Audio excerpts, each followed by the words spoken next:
Welcome to the Hatch Taronga Accelerator Program Pitch event. And thank you to Dennis Foley, traditional custodian of the land on which Taronga stands, for sharing that moving welcome to country. My name is Ellie Sarsara, and I'm one of the Hatch Program mentors and your MC for the evening. First up, a technology housekeeping note to help you enjoy the session. Please find the screen that says pin this screen. I'll give you a few seconds to find that one, and then click the three little dots right on the top right and click pin or pin this screen. Give you a few minutes just to do that. It's important to do this because this is the main screen from which the show will take place. So whilst we are pinning our screen, next is a message for all attendees. If you could please keep your microphone on mute. You can do this by clicking the microphone just in the bottom there for me. And lastly, a note to all of our speakers for the evening. Just remember to unmute when you're ready to contribute. Again, I am Ellie and I am a wildlife biologist and a science communicator. And it is so inspiring to see that next generation of people putting their skills and their passion to work for the betterment of the planet. I decided to get involved in the Hatch program because I wanted to be part of that process for change, to see the ideas brought forward and then brought to life, and to help and advise if and where I could. This year, I've been involved as a mentor and now as your MC, and I have been very impressed by the commitment of the participants to drive for that positive environmental change. This evening, you will hear from the 6 amazing teams that have participated in the 2021 Hatch program. We're going to learn more about their inspiring initiatives, and towards the end, we'll even get the chance to vote for our favourite team to win the People's Choice Award. But first, I would like to introduce you to Taronga CEO, Mr. Cameron Kerr. Thanks so much. And what an exciting night. This has got to be one of the highlight nights of the year for me, I have to say. I'd also like to acknowledge that we are on First Nations land, all of us, and just pay our homage to the Camaragal people where Taronga is, because we've learnt so much from Dennis and other Camaragal people, and it really has made such a difference to the way we view and understand the importance of cultural history in looking after sustainability, in living more sustainably. Really great things. Conservation in the 21st century is actually not about wildlife. It's about people. It's about working on really complex systems problems. And the only way we're going to attack those and deal with those is by big picture thinking and creativity.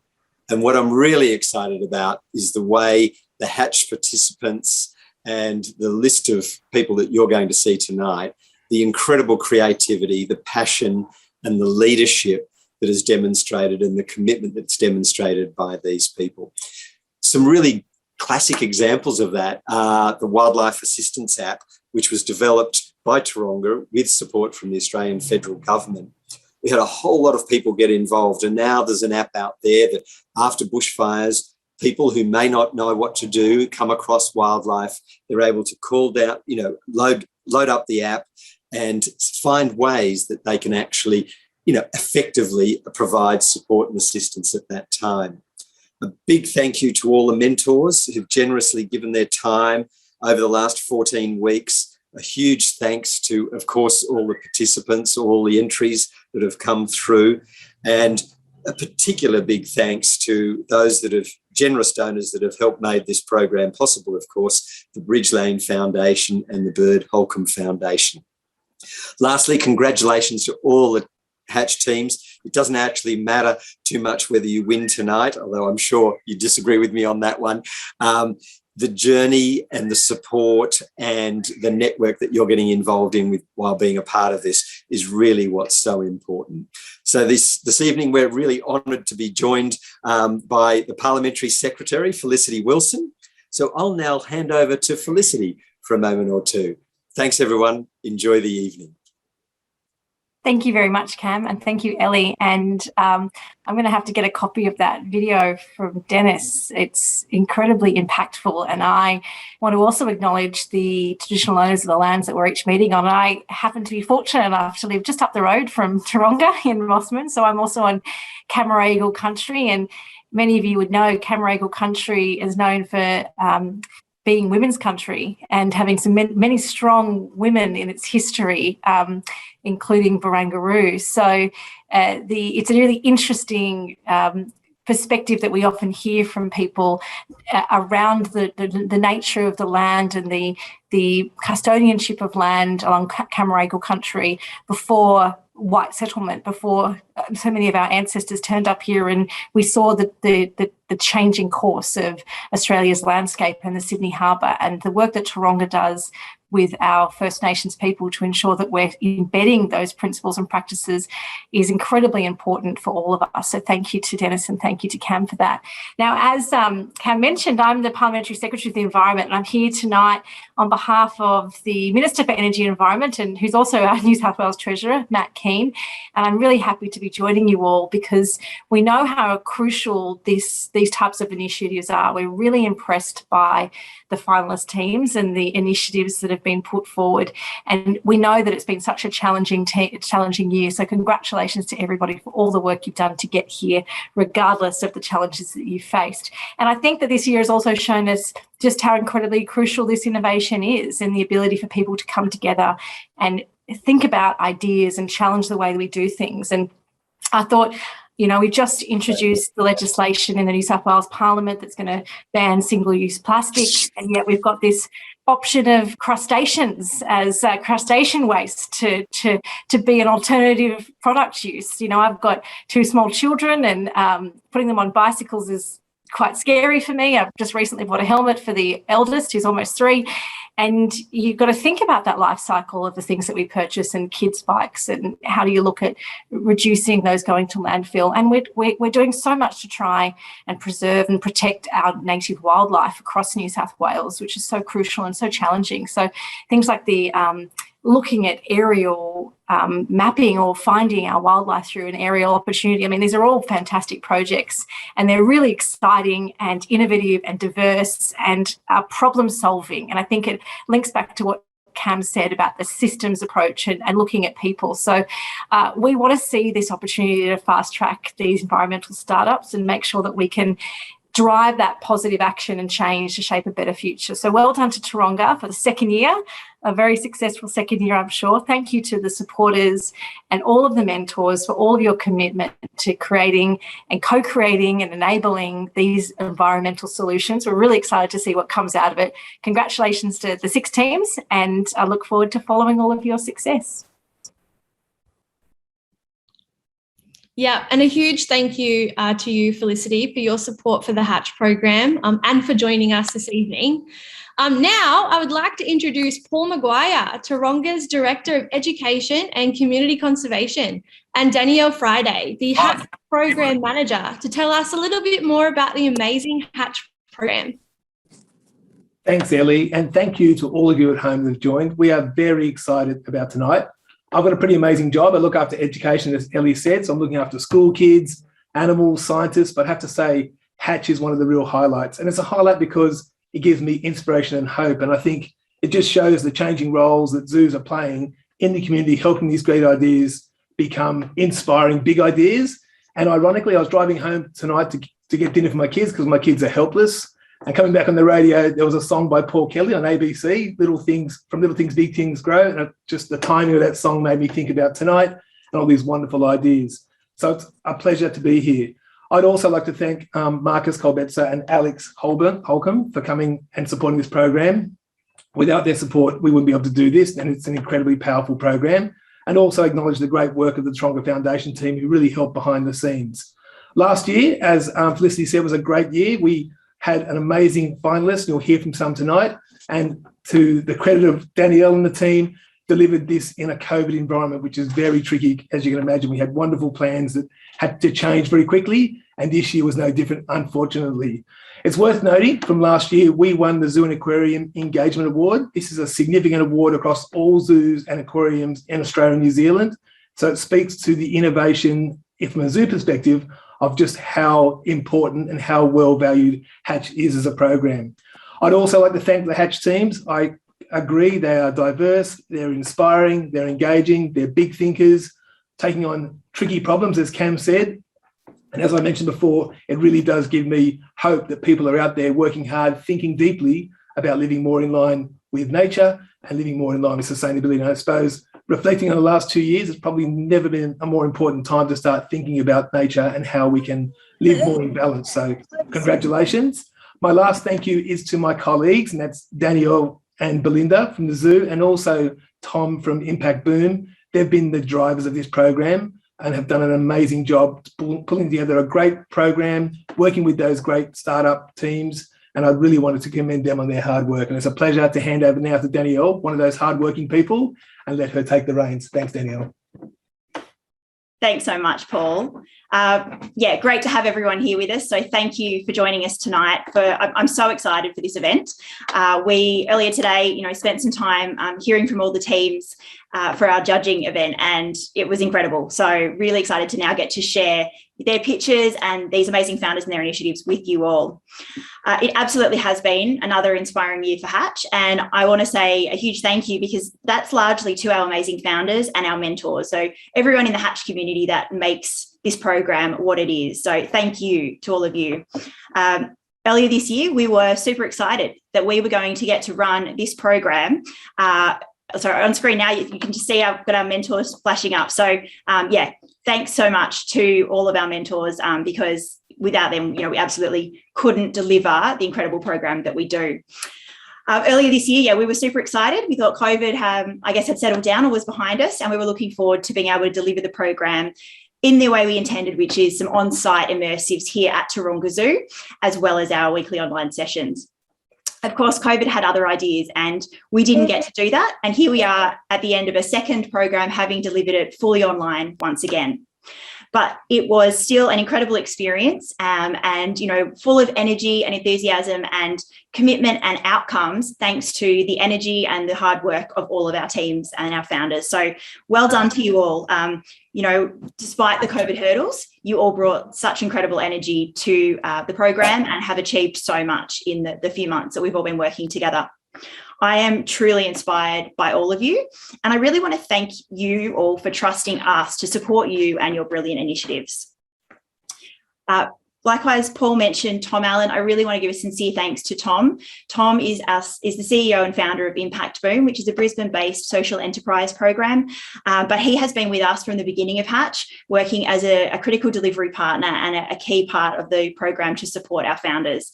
So thank you, Tom, and really excited to continue to work together as we grow this program in the future. I also wanted to second Cam's thanks to the mentors, which we've seen on screen now, as well as other guest speakers that we had joining us through the program, and a huge number of Taronga staff who have been involved in sessions, in supporting our teams. Even tonight, wouldn't be possible without all of our amazing colleagues who get involved from across the different teams. So thank you all so much for making it happen. Now, I just wanted to mention a note about the People's Choice Award, which Ellie's mentioned. So at the end of all the team pitches and the Q&A session, we will provide the opportunity for you to submit your vote through the system for your favourite initiative. I love to announce that in the spirit of support and collaboration, our teams have agreed that if the same team is chosen as the winner of the Hatch Major Grant and of the People's Choice Award, then the People's Choice Prize will actually be passed on to the second place People's Choice team. So again, that just shows the camaraderie and the collaboration we have amongst our teams, and they all genuinely want each other to succeed and go on and do great work. So we're excited for that. And in terms of making your selection, we ask you to, pick the initiative or the team that you think, most inspires you, that you want to give your vote to. All right, that's enough from me. So back to you, Ellie. Well, it's the time you have all come for, hearing from the Hatch teams themselves. So in a moment, each team will present their pitch video, and then we'll have an opportunity to meet them for a few minutes of Q&A. So please welcome our first team, Spotter. Here's founder Matthew Kronborg to tell us how Spotter harnesses cutting-edge camera and drone technology to improve the management of feral animals, stock monitoring, and wildlife protection. Hi, I'm Matthew, founder of Spotter. We're making land management easier and more efficient. This is my late grandfather. He was born in a rustic bush homestead and rode a horse to school. One of my earliest memories as a kid was tagging along with him on a futile search to find a feral dog that had been getting stuck into his lambs. When he was a kid, there were few invasives and Australia's spectacular biodiversity was largely intact. Snap forward to today, and CSIRO says pest plants and animals are costing Australia around $25 billion a year. They're a hidden bushfire burning through our wildlife and land. Despite significant control efforts, we seem to be losing the war. Their populations continue to multiply. The damage to farm productivity, emissions and biodiversity is getting worse. For example, it's estimated there's up to 20 million feral cats killing well over 1 billion native birds and small mammals each year. A new breakthrough tool is needed to fight back. COVID has reinforced the playbook on how to control outbreaks. It has shown us that consistent, large-scale surveillance testing needs to be a core pillar in the response. This has been a missing element in control efforts to date. We solve this. Spotter is an automated robotic aerial survey service across regional Australia. Powered by artificial intelligence, it provides farmers and land managers with valuable, actionable insights. It has a number of use cases, from better managing livestock, crops and wildlife to protecting infrastructure, keeping people safe, plus more. Our Eyes in the Sky service, with safeguards built in, works tirelessly across the rural landscape. For the invasives use case, Spotter will regularly notify land managers about problems across their property with pinpoint accuracy. De-identified data will be uploaded to government and academic cloud databases for improved science and resource allocation. There is a convergence of technologies and trends that makes now the right time for Spotter. Drone tech has become prevalent, with components rapidly improving, prices falling and regulation changing. To give you an idea of this, with a background in aerospace engineering, I built this custom micro drone around a decade ago. At the time, it was cutting edge and cost $7,000. Today, it would cost less than $1,000. This is a base station that houses our drones. We're going to roll these out across the country. As easy as ordering an Uber, Spotter will automatically run scheduled and on-demand missions. We've spoken to land managers to best design our solution, and in doing so discovered as much as they want the benefits drones can offer, most really don't want the cost and headache of owning and operating them. This helps validate our community infrastructure operating model, which has a range of benefits. Applying this model to a state like Victoria, we can vastly increase asset utilisation and swap a future of thousands of drones for one of just dozens. Our massive country has over 100,000 farms that cover over half the landmass. At just $1 per hectare per annum on a subscription basis, they can provide more than $500 million in recurring revenue. We are building this disruptive new service across regional Australia to help those hardworking land managers like my grandfather, plus solve invasives to get our biodiversity back in balance like when he was a kid. We're seeking early investment to create this reality. If you want to join us in making history and get exclusive early access, please get in touch.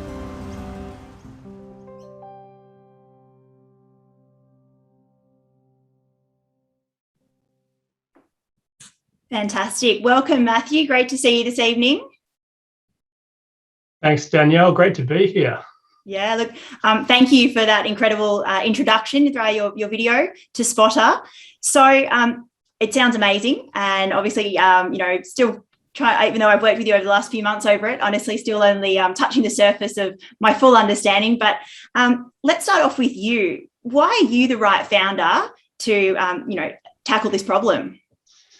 Sure. Good question, Danielle. So I wrote my university thesis about the opportunity of green hydrogen and unmanned aerial vehicles about 15 years ago, coincidentally. That can still be found in the depths of the internet in various places. And I've kept an eye on the underlying technology since then. And now it's caught up to a place that it can be a reality. To illustrate this, just the other week, Andrew Forrest announced that he's going to be building a multi-billion-dollar hydrogen electrolyzer manufacturing facility in Queensland, which will single-handedly double global electrolyzer production, which is an exciting breakthrough for the hydrogen value chain. I've worked at Qantas in clean tech and innovation for a number of years. I've got the right network and relationships. I've run successful innovation projects from the small to the very large. And I'm multidisciplinary, holding a commercial pilot's license. I had my first flight when I was 16. And ultimately, I'm really passionate about this opportunity, about sustainability, about aviation, and about technology. Building the right team and the right partnerships, we can make this a reality. Yeah, I love that. And we've definitely seen that passion you've got for this space shine throughout the program. And I love that you were ahead of your time with your thesis. I'm sure a few people might want to go and dig that out now to give it a read. So if we think about, an example of how Spotter might be used, and let's think about invasive weeds. How could Spotter help solve the issue of invasive weeds?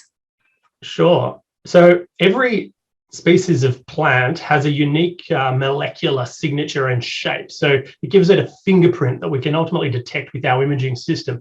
We automatically process this with machine learning and probabilistically tag every spatial ground pixel with a GPS, a coordinate, a species, a size, and a health annotation that we summarize, and we share this species inventory with land managers, as well as the process data that they can use for real-world applications.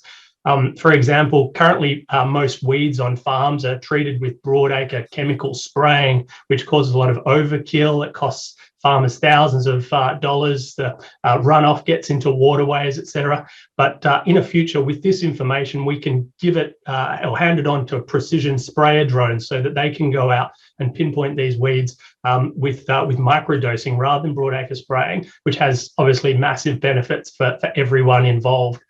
Multiply this across a landscape scale, and we can lead to fewer and fewer weeds over time, ultimately to the point of them being eradicated, not just from single paddocks, but from entire landscapes. And then we provide that ongoing surveillance to protect against new outbreaks, which, is a massive benefit for all Australians. Absolutely. And I love the potential that it's got. Super excited to get to see this up literally flying and in action. And then I guess having another focus around, how Spotter can help, what could it do for carbon management? Yeah, so there's a series of use cases for this platform, and we're sort of focused on the invasives as the lead opportunity, and farmers as the beachhead in that sense. But it can also assist with carbon management. A lot of soil carbon and biomass carbon measurement is currently done with tape measures around trees, people on the ground, comparatively low resolution satellite data, and a lot of modeling assumptions. With our world leading sensor package, using low altitude, high resolution, hyperspectral LiDAR and RGB imaging, that allows us to easier and more accurately determine this survey information. The user simply needs to tell us where on their land they want us to look, and we provide that report to them. Basically, any surveying or mapping mission can be done with our automated long-range drone in a box system. Amazing. It's got, as you said, it's got lots of different use cases. Excited for the potential. Congratulations on all your work so far and what you've achieved. And it's been fantastic getting to work with you, and really excited. I mean, this is just the beginning. So excited to see where this is going to go. Well done. Thanks, Danielle. It's been an absolute honour and a privilege working with you and all the other amazing teams that we've got here tonight. Awesome. Thanks so much, Matthew. And I will just say, for anyone who's joining us tonight, if you're interested to connect with any of our founders, you'll have an opportunity at the end of the session. We will open some breakout rooms that you can go and have a conversation directly with the founders. Or if you'd rather follow up, after the event, if you've got to take off, that's fine. When we send out the event follow-up information tomorrow, we will include details so that you can contact any of our teams. So if you're interested to talk to them, but whether it be as an investor, maybe you're a supplier, or you've just got some expertise or contacts that might be helpful to them, they'd love to hear from you. So please do reach out. So we're now on to our second team, and I'm delighted to introduce Karapak. The Karapak founder, Kimberly Bolton, is tackling the big issue of plastic packaging waste with an incredible shrimple solution. Let's hear from her.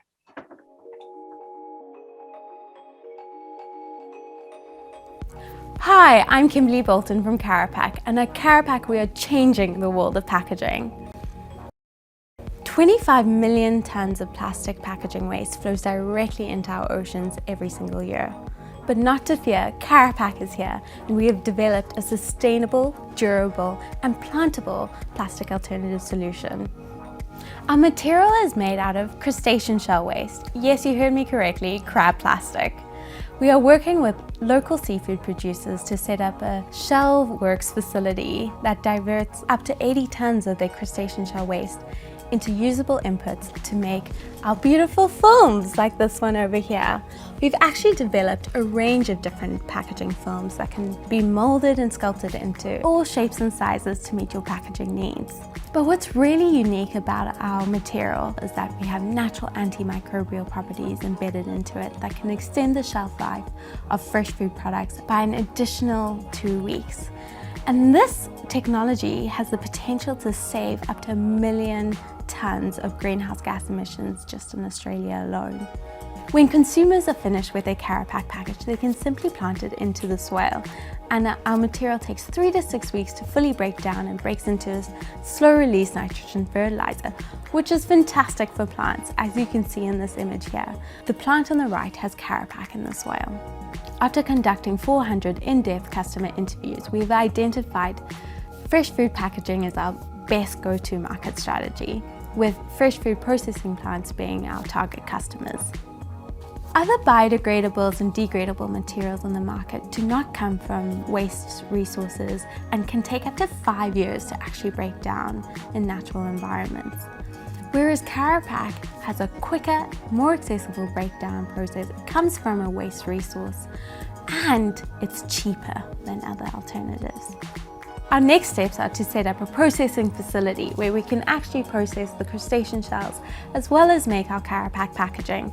This will enable us to do commercial trials, and from that point onwards you can see Karapak packaging on shelves. From there, the aim is to scale and go into greater packaging ranges, and the world is truly our oyster. Karapak has the potential to replace 12.5 million tons of plastic packaging waste, which is just about half of the plastic that flows into our oceans every year. And with that comes great opportunity financially. Within Australia, with a total addressable market of about 500 million, and then going global with the potential of $20 billion. I am the CEO and co-founder of Karapak and have always been passionate about environmental issues. I am uniquely qualified to drive this business forward, as I have a master's in business sustainability as well as experience with economics and environmental science, and have been led by a team of fantastic advisors and mentors along the way. Up until this point, we've primarily been funded through grants as well as self-funding, and we'd love to talk to any potential interested investors as we are gearing up for a seed round. We'd also love to talk to food processing companies to set up collaborations in order to test and scale our production and machinery. Thank you for your time. Join us to make a Kara impact and change the world of packaging.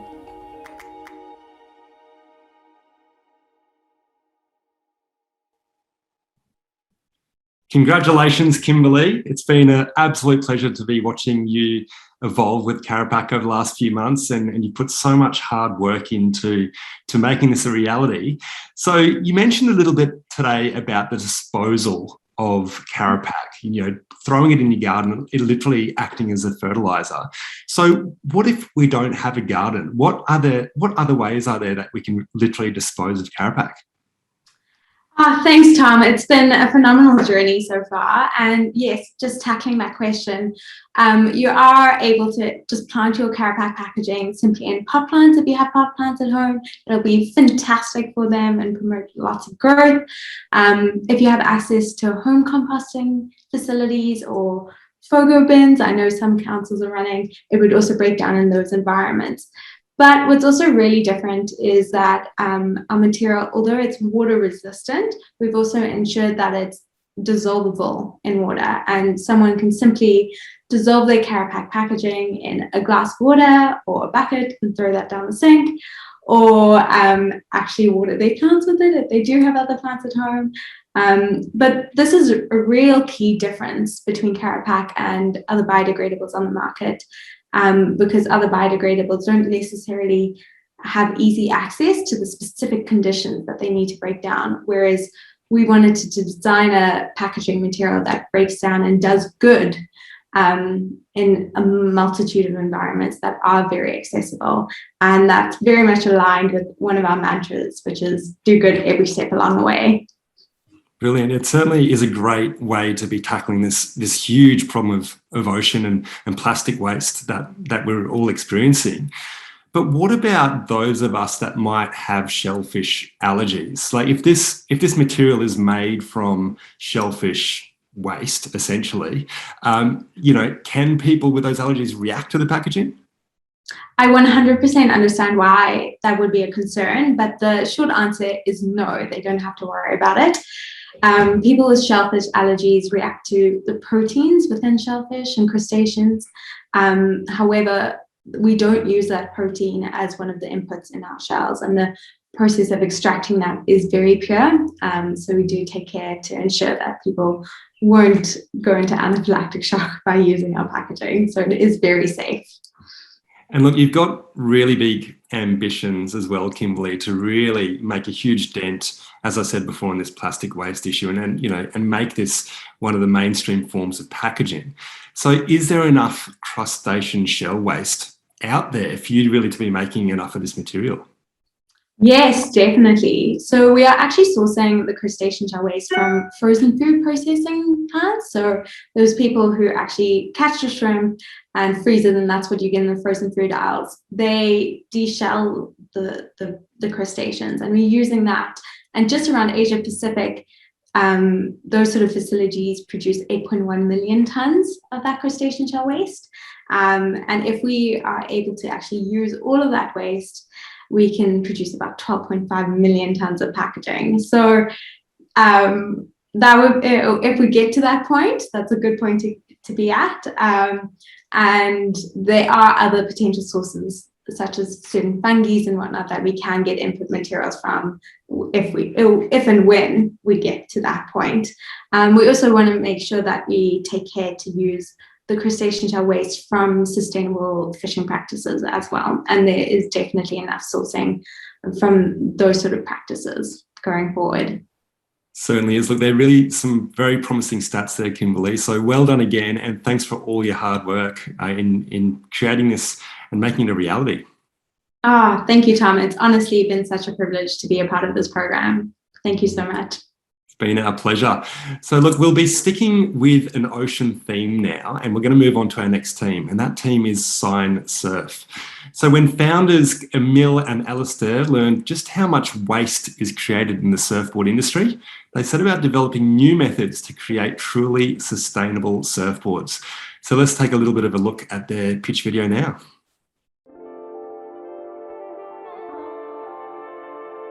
We're Sign Surf, and we're making a sustainable wave in the surfing industry.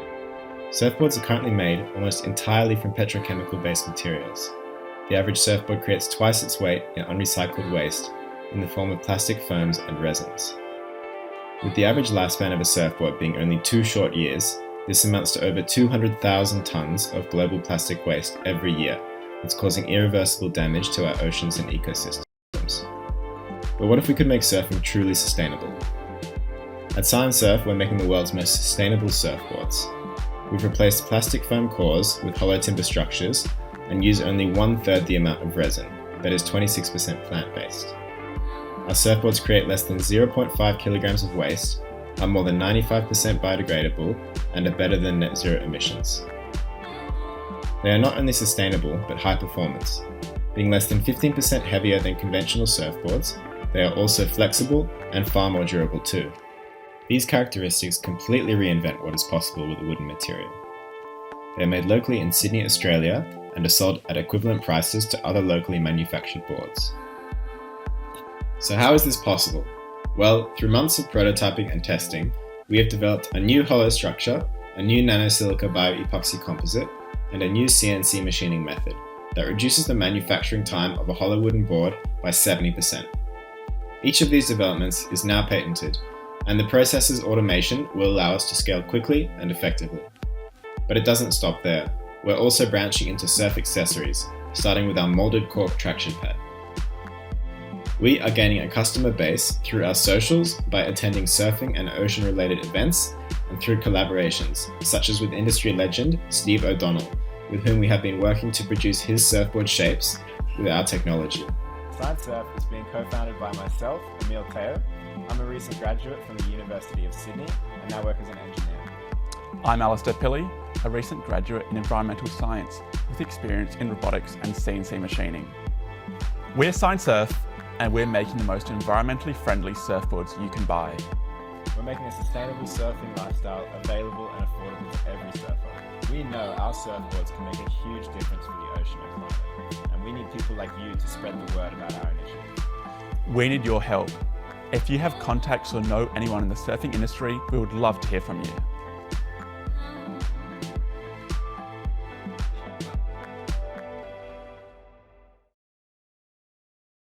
Fantastic. Thanks so much, Emil and Alistair.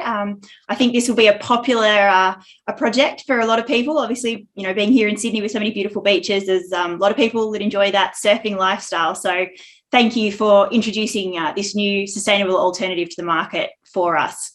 But my first question that I'd love to know is, there are a number of other wooden boards out there. So how is your surfboard different to other wooden surfboards? So typically surfboards, which are, typically the current made timber surfboards and more of a veneer, they normally retain the sort of foam, EPS foam or polyurethane foam core. So our product really replaces all of that. So we're pretty much 95% pure wood with only a small coating of a bio-based epoxy resin on the outside. So we really think our product is a lot more sustainable than other hollow wooden surfboards on the market. Yeah, fantastic. Additionally, we don't fiberglass boards either, which is a big differentiator. Amazing. Yeah, I must say I'm not a surfer, so through this process, I've learned a lot about it from you guys, and I was certainly horrified when I found out, I guess, where this all started. So really grateful that you've taken the initiative to create this much more environmentally friendly option. But what was it that inspired you to start, making sustainable surfboards? Yeah, so the ideas for Science Surf began early last year when I bought my very first brand new surfboard. And I was really excited to give it a go, but unfortunately on its very first surf, it just snapped completely in two. So that was a bit disappointing. And I just became curious with how surfboards were made at that point, and began doing a bit of research and was a bit shocked with all of the waste that's created just in the manufacturing of a single surfboard. And then soon after that, embarking on that journey and prototyping, I met Alistair, and then we started working on it together. Yeah, amazing. I love that, you had the negative experience, but you've turned that into such a positive opportunity. So, really exciting to see where it goes. And so do you want to share with us a bit of the progress that you've made during your time with the Hatch program? Yes, we've been really focused on sort of leveraging some of the sort of network in the Hatch program, as well as sort of people on the northern beaches in Sydney, to sort of really develop our collaborations with existing brands and existing surfboard shapers, manufacturers and surfers. So as you've seen in the video, that includes people like Steve O'Donnell, who've been making and selling surfboards for 50 years. We've also, we're starting to work with some surf shops as well. We've also decided to focus on building a sort of a tester or a demo fleet, which allow us to run in-person demo days so customers can really get a feel of the product before they purchase, because we think the product really sort of speaks for itself. That's pretty exciting for the surfers out there, that they can, give it a go through those demo days, and obviously coming into the perfect time of year for that. But the most important question, where can people buy your boards? So right now you can actually go to our website and just click buy if you like. But, throughout 2022, we're definitely going to be approaching more and more surf shops to try and stock our surfboards. But then if you're a customer based in Sydney and just want to give one a go, then we're going to be running some open days, like Alistair said, about fortnightly over the next few months leading into mid-2022. So be sure to get on board, literally. I love it. Yes, everyone get on board. Check out the Science Surf website and get on down to some of those beach events. Well, congratulations to you both. It's been a great journey, and really excited to see those boards out on the wave. So well done. Thanks, Danielle. Cheers. Thank you. Awesome. So now we're going to head on to meet our next team, the Pedal Club. So founder Fergus Wilcombe is passionate about cycling and about the circular economy. And he's combined these to create a flexible, convenient and sustainable alternative for kids and their parents. Let's hear from Fergus now. This is Nash. He is one of our top customers, and this is him walking his brand new bike to school on Bike and Scooter Day. This bike actually used to belong to another child. Bought for that child's birthday, it was then donated to us after being ridden only 6 times because it was outgrown. My name is Fergus, and I'm the founder of the Pedal Club. We live in a take, make, waste world where products are bought and discarded long before they reach their usable potential. This is not actually just a pretty picture. This is a bicycle graveyard in China. There's 17 million bikes that are bought around the world every single year, and at the same time, 15 million are discarded. That's nearly 1 for 1, which is an extraordinary ratio.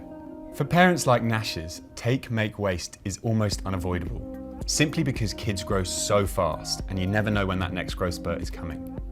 And parents are time poor, which means that kids are often riding the wrong size bike, which is no fun at all and can even be dangerous. This is where the Pedal Club comes in. Our solution is simple, a subscription service for kids' bikes. It's flexible. Parents can swap the bikes as their kids grow.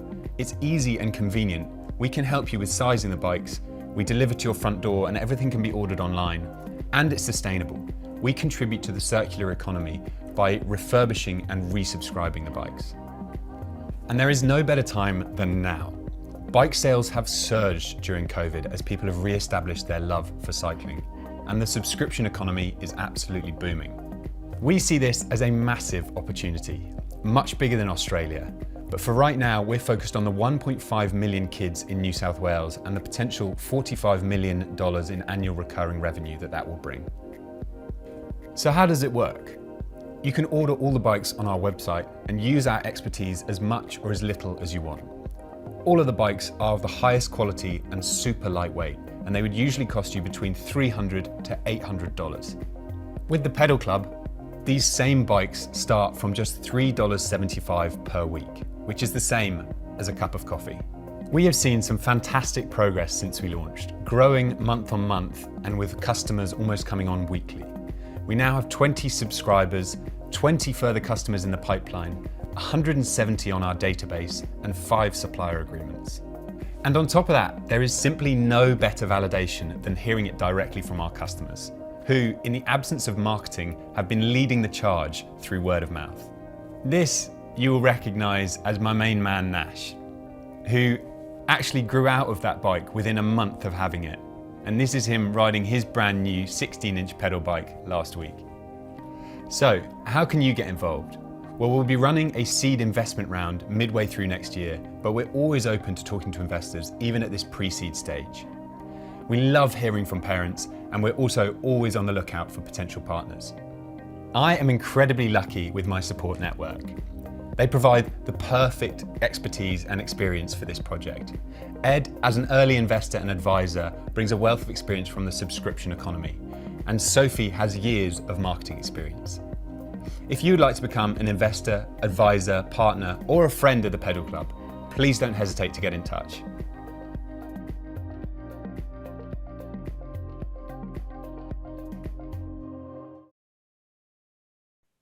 Fergus, it's great to have you here this evening. Thanks so much for your pitch.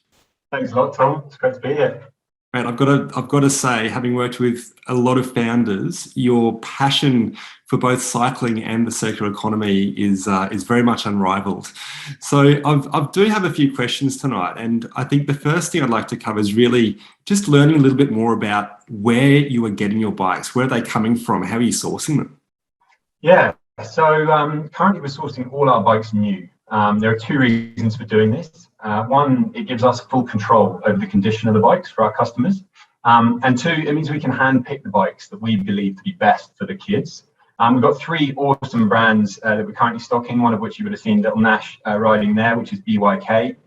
Then we've got Apollo, which do a Neo range, and we've got a brand new supplier, Frog, from the UK, which is all really exciting. All 3 of these brands produce high quality, lightweight bikes, which is just so key for the child's enjoyment. But we're always open to hearing like other brands. If there are any parents out there who have got a particularly good bike, then please just let us know. And then further down the track, we'll start developing an inventory of second-hand bikes. With proper refurbishment and repair, we can become the trusted place for go-to high-quality second-hand bike for parents. Brilliant. And Fergus, you've spoken in your video about this subscription economy, and I think we can all think of a range of brands that are really starting to grow in this space. But what about the current state of the cycling bicycle market? Like, who are your competitors and how are you different? Yeah, so there's currently no one doing what we're doing here in Oz. The market is completely dominated by retailers. There's a big second-hand market as well. And the bike industry has been fairly linear in its supply chain and the industry ever since sort of mass production. So we're kind of looking to kickstart a bit of a revolution and get people to view bicycles in a different way, add some circularity to the industry. And the fact that all these suppliers are coming on board is just shows us that the industry is really changing, which is really exciting. There are companies doing similar things overseas, which we're keeping an eye on. Of particular note, the Bike Club in the UK is a subscription service for bikes. They've recently hit 50,000 members, and they've just done a significant fundraise. So yeah, it's an exciting time in the market and in the subscription and circular economy for sure. Certainly is. So I know you've got grand plans, Fergus, and I know you've also been busy raising some capital as well. So what's next for the Pedal Club? Where are you going next? Yeah, so we've got loads of exciting things planned, Tom. Over the next 12 to 24 months, we're looking to really grow our Pedal Club community. We want to get to, sort of 300 plus members. We're based in the eastern suburbs of Sydney, so we're focused really on Sydney for now. And you can expect to see us at pedal parks and events and in parks. So if you see us out there, then come and say hi. Things to look out for in the next few months is an accessories offering. We're going to get some cool kids bike accessories on there and potentially some products for younger kids, balance bikes, trikes, things like that. Then we'll be hiring someone part-time off the back of Hatch and we'll be fundraising. We're doing a seed round next year. So we're really, in the next 24 months, we want to get to about 1,000 members. And then when we get there, I think there's some really exciting things for future expansion. Right now, as I say, we're focused on Sydney, but I think geographically we can expand into other states. We've already had customers get in touch from Brisbane, Adelaide, and even New Zealand, believe it or not. And then we also, we think this is quite an adaptable model that can be applied to a number of different product lines. So that's something I'm kind of working on in the background and I'm really excited about. And then on top of that, we're kind of working with councils. We've got some really cool partnerships that I'm excited about. And we'd like to do something with schools and daycare centres. So yeah, I'm really looking forward to the next months and years and to see what's in store for us. It's certainly a really exciting time for you, Fergus, and the broader team that you've built around you as well. So congratulations again and best of luck with this onward journey. Thanks, Tom. It's been an absolute pleasure. Thanks to you and Danielle. It's been awesome. Look, I've got to say to our audience, if you do see Fergus out there amongst the Sydney parks, do go up and say good day or get in touch because he's got an excellent concept just there. But we're going to move on to our fifth team now, and these guys are called Visible. So founders Sasha Kenyon and George Barnes bring their combined experience in fashion and brand creativity to support the important work in conservation causes and make conservation mainstream. Let's have a bit of a look at what they've been up to. We are Sasha and George, and we have a new kind of creative agency for conservation causes called Visible. Our biodiversity is falling off a cliff. As a country, we need to be spending $800 million each year to stop the loss of wildlife. But at the moment, we're only spending about 15% of that. Meanwhile, our consumer goods industry is worth $150 billion a year. We are going to use creative marketing to show consumers that they can fund the end of mass extinctions themselves with their wallets. We use a next level of brand partnerships that are hyper-engaging, creating unseen levels of awareness and engagement for conservation causes. We are specialist creatives coming from leading tech, media and culture brands. And at Visible, we co-design projects based on the everyday work of NGOs, using rapid product development to create sellable products that they can use to save wildlife. These are not branded t-shirts, but real tools used on the ground that we can also use to market to big audiences. We came to Hatch after working with an anti-poaching NGO in East Africa, designing camouflage and uniforms that we're also launching as a fashion collection early next year. The project is a conservation win measured in the lives of animals saved. And that win creates a marketable edge we can use to introduce their work to a whole new audience. Through Hatch, we've spoken to 20 of Australia's leading conservation NGOs, and they've all told us the same thing, that their greatest challenge is not conservation, but creating awareness for their work or converting that awareness into donations. Of those causes, we're currently in talks with 3 to develop custom projects based on their specific needs. We've also gained a client during Hatch, creating an identity for a blockchain platform that will fundraise for conservation causes. There are hundreds of wildlife NGOs in Australia that could benefit from our expertise and process. It's a unique format that adds to their vital work and also funds it on a whole new scale.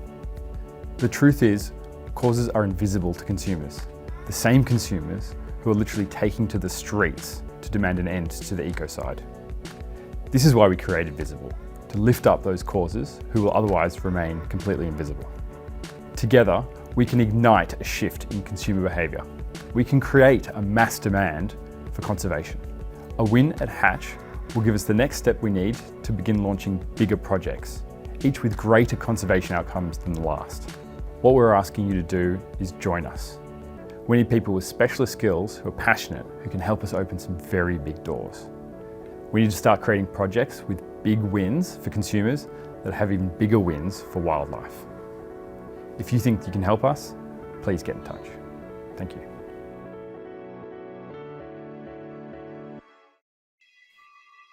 Fantastic. Thanks so much, Sasha and George. I absolutely love what you're doing here. And as you said in the video, it's not just about branded t-shirts. It's about helping really, engage people in conservation, which we're all passionate about, but we want to make even more people, passionate about it and get involved. So my first question I'm curious about is, are there any agencies already working in this space? And so that, who would your competitors be? Yeah, hi, Danielle, and thank you very much. It's been an incredible ride and such a great team. There are a number of agencies working in this space, big and small, but what we like to think of as every single one is our allies. Our competitors are actually anything that fuels species extinction, but specifically when it comes down to other agencies, one of the main reasons and differentiators for us was that we found there was no answer for the really small conservation causes with incredible, impactful work who don't necessarily have the resources to fund a big project or a creative agency on their own. Yeah, amazing. As we know, there are so many of those, smaller causes out there with amazing work to do, but people just don't know about them. So I'm sure they'll be really excited at the potential, to expand that remit and that audience. So do you want to share a little bit about how your initiative has evolved during your Hatch journey? Yes, well, it's been pretty dramatic. We actually pivoted very significantly early on. As you know, we came to the program with plans for an Indigenous Ranger uniform program based on our previous project.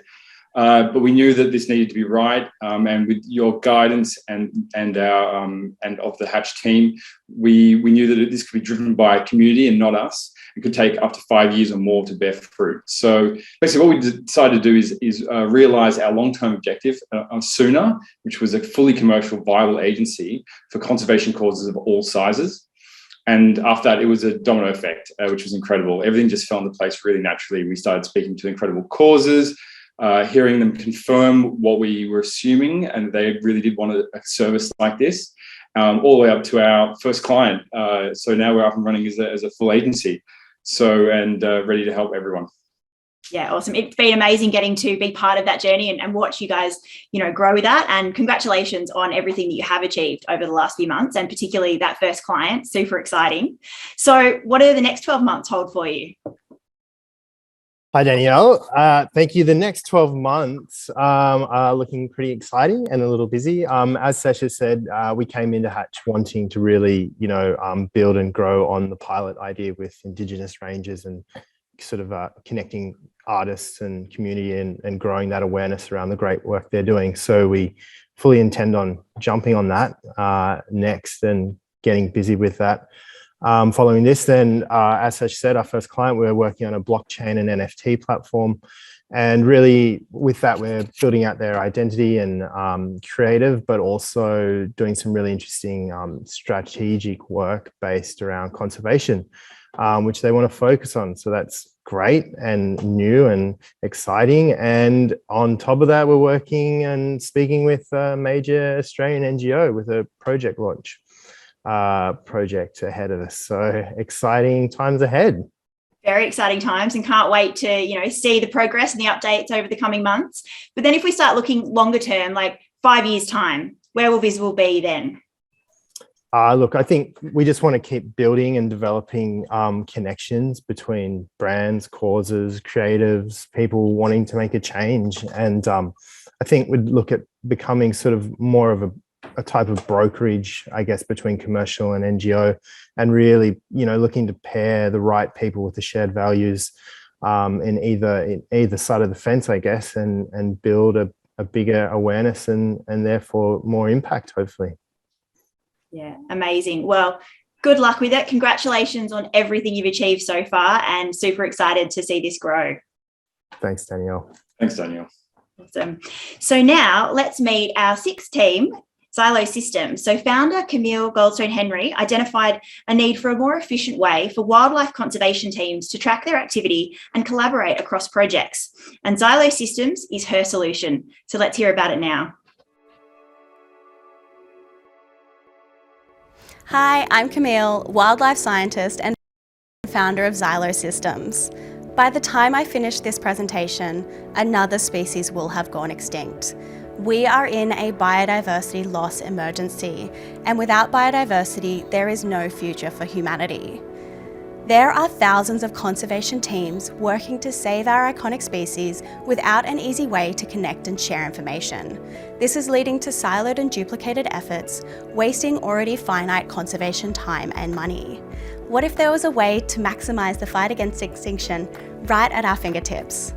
Xylo Systems is a cloud-based platform to connect, track and manage conservation projects. Using human and artificial intelligence, the platform processes conservation data. From any device, users can upload data and connect to the system. Our AI analytics immediately draws wildlife management insights and tracks progress towards conservation goals. Decision-making that usually takes months can be done in just a few clicks and at a fraction of the cost, empowering agile and proactive solutions for threatened species management.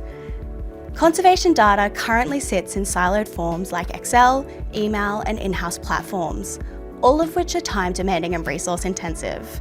Xylo's tailored platform solves that problem using powerful automated technology. We have interest and backing from some of Australia's most trusted conservation names and are building our MVP platform in partnership with them. The Xylo platform is for anyone involved in the preservation of wildlife, including conservation organisations, governments, universities and corporate businesses.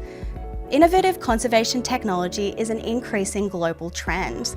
The Xylo platform is a first of its kind that can prevent hundreds of animal extinctions globally with just 2% of the market. This software as a service will generate revenue through a subscription model on a per user basis, saving our users $4,000 per year in time and effort. We are on track to launch in 2022, targeting large conservation organisations and governments. We are currently looking for a technical co-founder to help build our MVP platform so that we can scale and launch globally by 2023.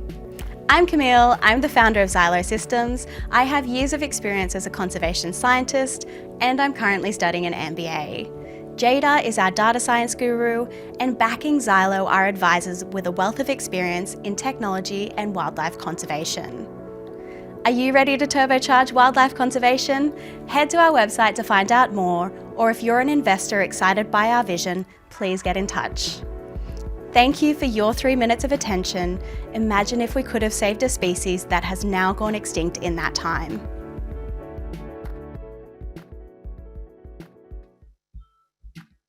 Camille, welcome.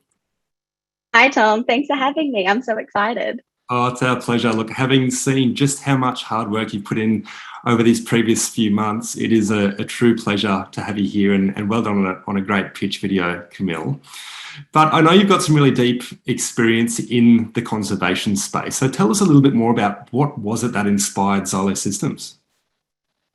Xylo Systems was inspired really from my own frustrations working in the conservation space. So working as a conservation manager for the Zoo and Aquarium Association, I was responsible for managing large multi-stakeholder conservation projects like the Tasmanian Devil. It could take up to 8 months to aggregate data, to make decisions and understand where goals were up to. And this is something that meant we couldn't be as flexible or proactive as saving wildlife as I knew we could. So through my MBA studies, I was exposed to artificial intelligence and analytics. This tech is currently being used in other industries like retail to predict customer purchases. And I thought that we could definitely be using this technology for good. And it can actually help us predict how to best save wildlife in the future in response to things like fires. So I started Xylo. It's a number of really, really great opportunities there in tackling some deep issues. So what is it that the name Xylo Systems mean? What does it mean? So the word xylo is the Greek word for wood. In conservation, we often become so focused on what we're doing on an individual level that we run the risk of not being able to see, as the saying goes, the forest for the trees, which is so important for making progress towards conservation goals. So Xylo is the platform to be able to see the big picture, to be able to see the wood from the trees. And so Xylo is the wood, if you will. So decision makers can see everything from every level. I love it. I love the significance of the name there, Camille. So you mentioned that you're building the platform, right? So tell us a little bit more about that. Where are you with this platform, and yeah, what's been happening to take it this far? It's so exciting to see the Xylo platform come to life. To date, we've validated our interactive wireframes, which are kind of like offline websites, with around 10 user groups with some amazing feedback. And now with the help of some partners and some very generous tech friends, we're building the first online version of Xylo. So we'll have this for release to our pilot partners in December, and then we'll be launching the solution to the Australian market next year with the hopes to go global by 2023. Huge plans there, and I know that the amazing potential of this, Camille. So where is Xylo going? Where do you see Xylo Systems in 5 years' time? In 5 years' time, Xylo will be a worldwide solution for wildlife conservation. It will be as important for saving our animals as Microsoft Office is for workers and computers. The efficiency and the effectiveness of the platform will allow our users to work on a record number of endangered species. So, for example, if I'm Taronga and I'm currently working on 20 threatened species, in 5 years' time with Xylo, you could be working on well over 100 threatened species. We'll also be having a public-facing platform so everyone can get involved in wildlife conservation. We are here to take over the world and see wildlife thrive with a helping hand from technology. Camille, I'm looking forward to seeing that world domination just take place. And look, again, congratulations on all your hard work and best of luck. We can't wait to help you in your onward journey. Thank you so much, Tom. The program has been incredible and I can't thank you all enough. Wonderful. Okay, well, look, I've got to say a huge thanks to all of the teams this evening, not just for their pitch videos tonight, but it has been a true pleasure to collaborate and work with each and every one of you. So well done again. And look, I'm going to hand back to Ellie now, who's going to tell us what's next, and wish you all, our audience, a great rest of the evening. I mean, wow, what an amazing group of change makers. It's truly so inspiring and so exciting to hear their brilliant ideas for the planet. And there's so much passion behind each pitch. And each and every pitch heard tonight can and will change the world for the better. So it's now time for you to vote for your favourite in the People's Choice Award. So in a moment, a poll will pop up on your screen. And all you have to do is select the team whose idea you are most inspired by and submit your vote. So you should see that up on your screen now. So while we allow for a few minutes for those votes to be submitted, I'm super excited to welcome last year's Hatch winners, Good Eddie, for a chat with Danielle Friday, the amazing Hatch Program Manager. Thanks, Ellie. And hello, Catherine Anio. So great to see you. Thanks for joining us. Hi, Danielle. Hello. Yeah, I'm delighted. And I must say Catherine and Anio are joining us from the Good Eddie factory in Melbourne. So I'll ask them in a minute to give us a little more intro to Good Eddie for those who aren't familiar. But just watching this, I was wondering, how have you ladies been feeling sitting there watching this, considering, last time we were here 12 months ago, you were involved with the pitching. How's tonight been for you? Well, it's been a lot more relaxing to be able to sit here and watch the pictures and not be nervous about our own one and whether or not we would win. So, yeah, it's been a really nice evening, and it's so great to see all of the teams in this next cohort with all of their great ideas. Yeah, fantastic. And thank you as well, because you've joined us during the program to, share your experience and inspiration with the teams, which has been fantastic. But for those who aren't familiar with Good Eddie, do you want to give us just a brief introduction to yourselves and what Good Eddie's all about? Sure. Well, I'm Catherine. And I'm Ania. We are the founders of Good Eddie. We make a takeaway cup that you can eat. And basically, we are making it easy for everyone to fight against disposable cup pollution. Amazing. I love your cups, having eaten a few in my time already, and super excited that they've recently launched them in the Genovese Cafe here in Alexandria in Sydney. I know there's a few venues around Melbourne as well. So, excited that they're going to become even more readily available for us.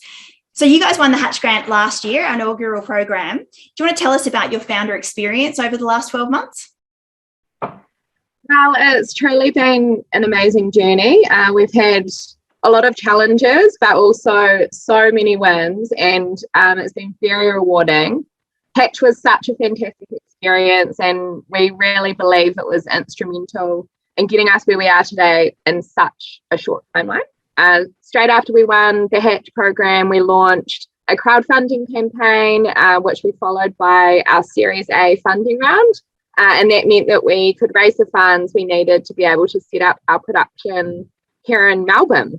And we're really excited to say that we finalised our production setup in June of this year. And since then, we've sent out over 10,000 cups to our lovely customers across different channels, so cafes, corporates, for different events and activations. It's been really exciting. Oh, it's fantastic. It's been so exciting for us to just sit on the sideline and, see you ladies go from strength to strength since that win. And just couldn't be, happier for you. So well done on everything. Is there any, key highlights from your startup journey so far that you want to share? Well, from my side, just being able to really put my energy into something that is making such a difference has been so rewarding, and we've had just some amazing achievements so far, which has been so good, like winning the Hatch grant, of course. We've won a couple of other grants, setting up this whole edible cup production, which has been an amazing journey as well, and being featured in publications like Time Out and Broadsheet and SBS. It's just been such a nice experience. Yeah, totally. And just echoing what Catherine said and adding to that, it has just given us a different purpose. It's truly has changed our lives to do something that has an impact. And adding to that also, the things that we have learned so much around different business aspects. So it's been a fantastic journey, but also a little bit challenging. Absolutely. But I think, isn't it saying something about, everything worth it is hard, or, something to that effect? I know that it's been an amazing journey, and congratulations on all the hard work to get to where you are. But what's next for Good Eddie, and how can people find out more, or, where can they get your fabulous cups?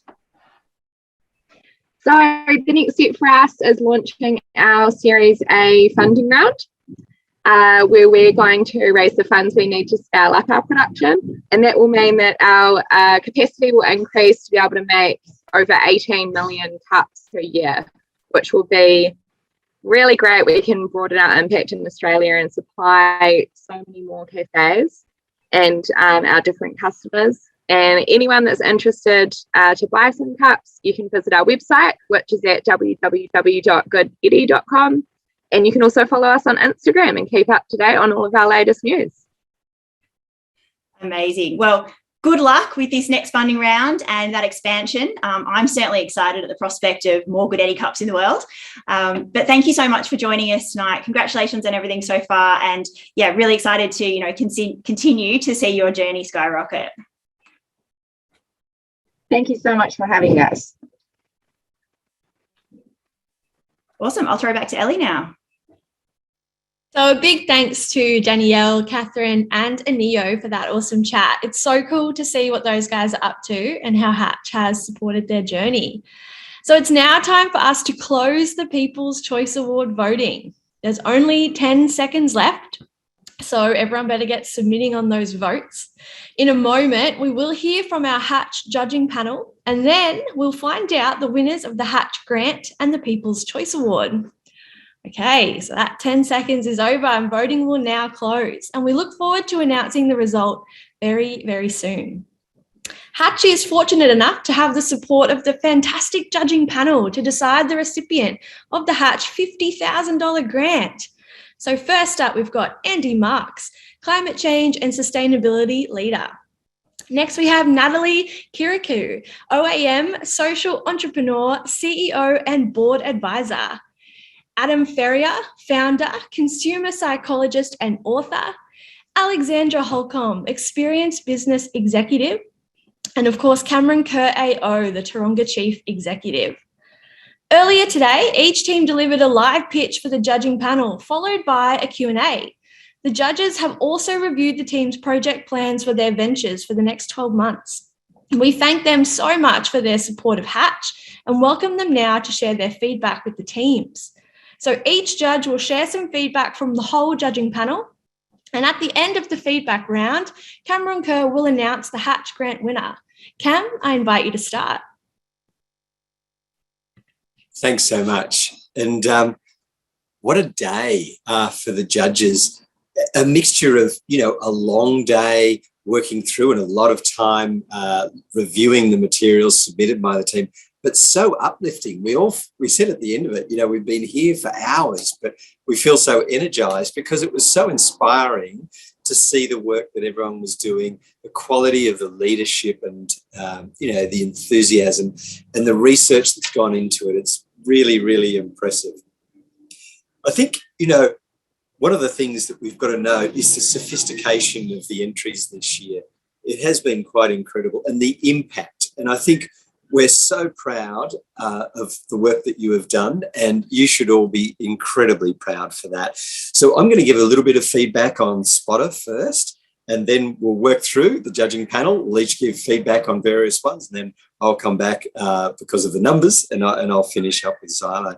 Spotter, wow. I tell you what, I've just got some notes here, and I think one of the things that really came out here is the leadership that I think, you've provided for this project. I think sort of the problem and the challenge, and being in this industry, in the conservation industry, and having been in agricultural industry a lifetime ago, or almost as a researcher, the concept of being able to assess accurately information like weeds and livestock and, pest species out there or wildlife, and integrate that information. And I think that, we're really impressed with the modular approach to this and being able to deliver it. I think another part that came through that you wouldn't necessarily think is so important, but in the rural community, sharing of resources is so important. So growers and farmers and people managing livestock more broadly, being able to share equipment in the one district, and we see that with tractors and headers and things nowadays, which is significant improvement and better use of resources. I think also your expertise in this, but that community piece and the leadership really impressed the team. And that's why it was a finalist, and why we were so impressed with the potential for this great innovation. So thank you. Great job, Matt. Thanks so much. I had the most wonderful day listening to all of these pitches, and I felt really, really energized after hearing everybody. I think all of your initiatives are fantastic, and I really commend you on your commitment to driving environmental change. So I'll be providing feedback for Karapak. Well done, Kimberly. We're all so impressed with how you presented yourself, with your pitch, with Karapak. You instilled a lot of confidence in us and your abilities as a founder, a really passionate founder, and your progress and commitment to date is really astounding. Having a plastic alternative made from a natural product that's also a waste product given a second life, it's just a really inspiring circular approach. So we see huge amounts of potential there for scaling and global growth. We think you've got, the organisation has significant impact potential. We think you'll be able to tackle a lot of global issues, particularly related to plastic in the environment. And it's just a really exciting invention. So well done. And I'll pass on to Alex now. Thanks, Natalie. I think we've heard already from Cameron and Natalie, but it has been such an energizing, inspiring day. Congratulations to all of you. It's been such a privilege listening to your learning about all of your innovations and getting to know all of you a bit better. And your passion and drive to just deliver these incredible opportunities is truly inspiring. So on behalf of all the judges, I'll be providing feedback on SignSurf. Emil and Alistair, you delivered an excellent pitch and really captured that emotional pull of surfing and certainly your passion for it. We were all very impressed by the research you've undertaken, your understanding of the surfing industry, your engagement with the likes of obviously Lane and Declan and Steve and really putting yourselves out there. And also really by the science and engineering expertise you brought to bring your vision to life in an incredible product. And, we all felt this is a very important initiative for the industry. So on behalf of all of us, well done and good luck. Yeah. So, hi there, I'm Andy Marks, and I'm going to be talking about the Pedal Club. But before I do that, I'd also like to say also what a great day I've had being part of Hatch and listening to the passionate founders from such a diverse range of different sectors. So it's been a real privilege. It's been a great day. But I'm specifically going to talk about the Pedal Club. And interestingly, I think that we talked longer with you than anybody else because we were all so enthusiastic about your idea and had so many suggestions as to how you could drive growth.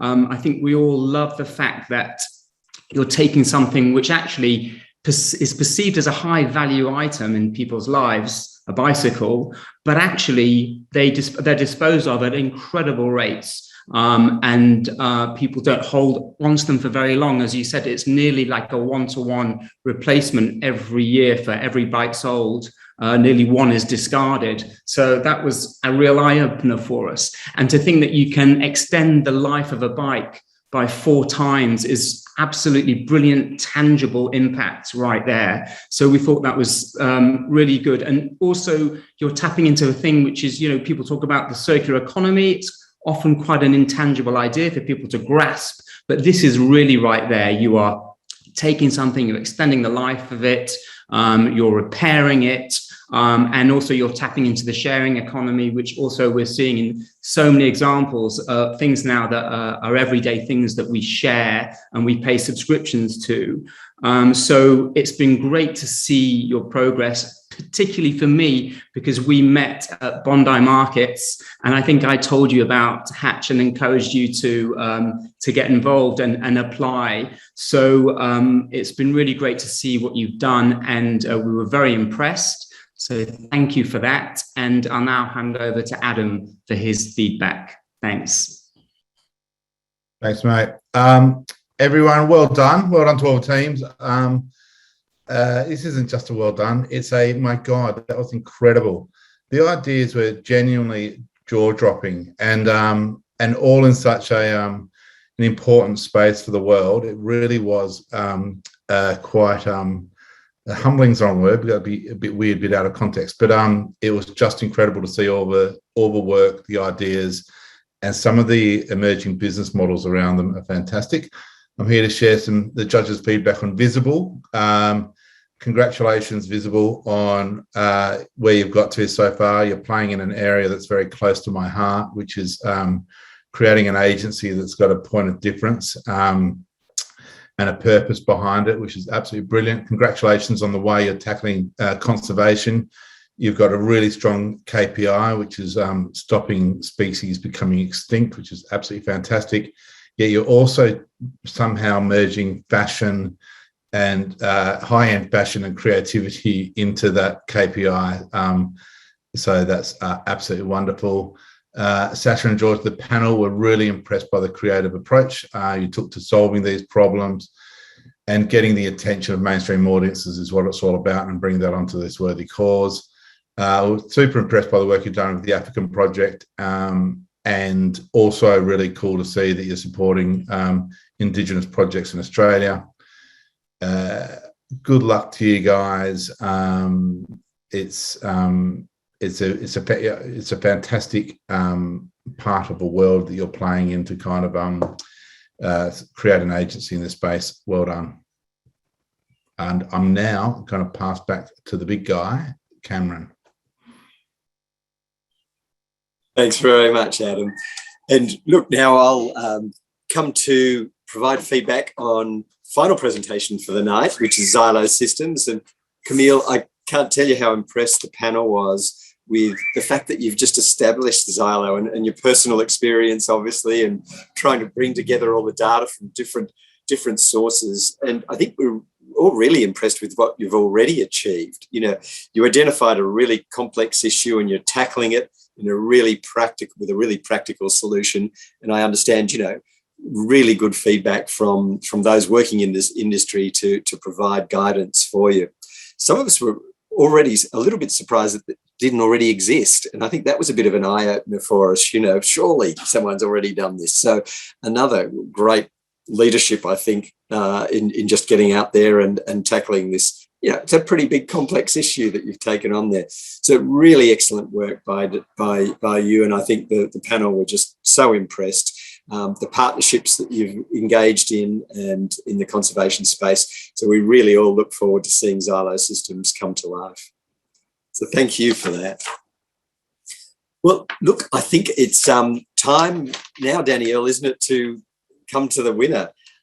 I can't imagine what it's like for our contestants. I've got butterflies and I know the outcome. So we really do need to let this run so everyone knows where we're up to on this. Look, congratulations to all 6 teams. Your initiatives are unbelievable and incredibly inspiring and energizing for all of us that have been looking on tonight and during the day today as we were. I'm delighted to announce that the winner tonight of the $50,000 Hatch grant goes to Karapak. So a huge congratulations. Oh my God, thank you so much. This is amazing. Oh, my heart is beating so fast.